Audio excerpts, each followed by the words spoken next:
Danny, I didn't have a chance to ask you yesterday. From vocalist to vocalist, who is your main influence if you had to choose one? I know that's hard, I'm gonna do that to you. I'll give you two. That's my first part question. The second part is, if you kind of look back over the years of your career, you could have chosen to open for any band that may have made you, I guess, more successful, less successful, whatever. In your ideal situation, who would you have liked to have supported or had support you? I guess if that makes sense. That is a good question. It is a good question. Somebody asked me that yesterday. So. Well, come back. The influence one's tough because it has to do with when. When you start out, I desperately wanted to be Steven Tyler for years, and then realized I couldn't. That he was Steven Tyler, and they didn't need another one. So Steve Perry was a big influence until I realized I couldn't keep doing that forever. That was too painful. Coverdale comes to mind, all for different reasons. Sometimes it's singing, sometimes it's stagecraft.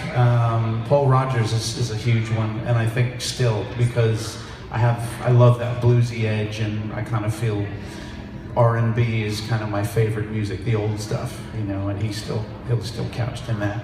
Who would we open for? Come on, Jim. As far as future touring, I'm not sure, but what really shaped Tyketto, we had such a brief tour period with the Don't Come Easy record, and at the time we toured with Nelson, and they had the #1 single, the #1 video, #1 album in the country in the same week when they asked us to go out there. And our managers at the time warned us, that's when White Lion had hit their peak, they were the same management company. And we got these horror stories of, the support band, you get no gear, they're not giving you any time, no catering. And we went out there with them, ended up being for almost the whole summer, and we couldn't have been treated better. I think it really shaped us as a band when we became a headliner, how we should treat our support bands, because they were announcing us during their set, they were wearing Tyketto shirts during their set, and it just became this, it's very similar to what this event does. You take this with you, and it's how you're going to treat future bands. So I said, I'm not sure about the future, but the past was absolutely Nelson. There's a sort of a part two to that story, which is that we almost didn't stay on that tour for very long. When we first got the call to do the Nelson tour, as Michael said, they were #1 After the Rain was top of the charts, and it was just happening. So to get that slot was just huge. And they brought us out for 4 shows in the Midwest. I think we were in Missouri, Sioux City, Iowa. There was 4, and if it all worked out, perhaps we'd go further.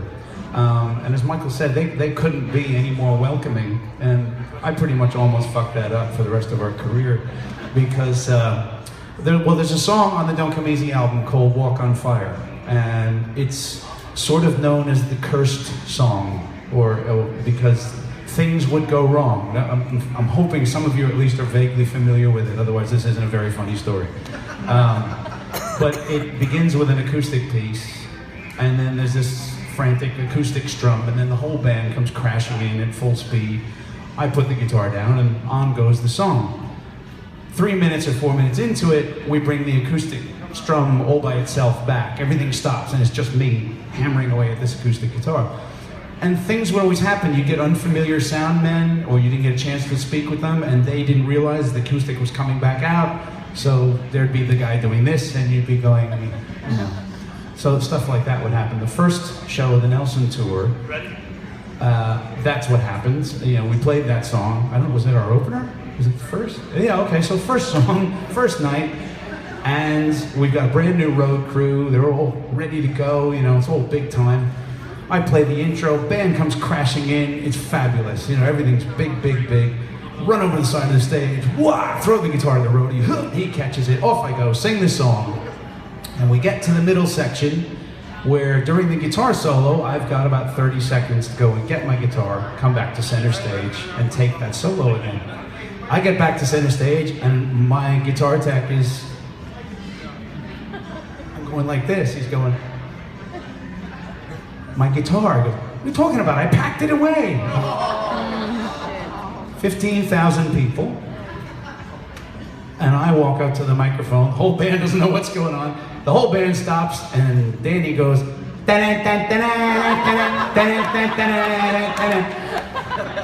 then I proceed to attempt to impale my guitar tech with my mic stand. I threw it right at him, except I missed him and almost hit the tour manager. And that got really ugly. I don't have too many fits of temper, and they're all stupid when they happen, and I always regret them.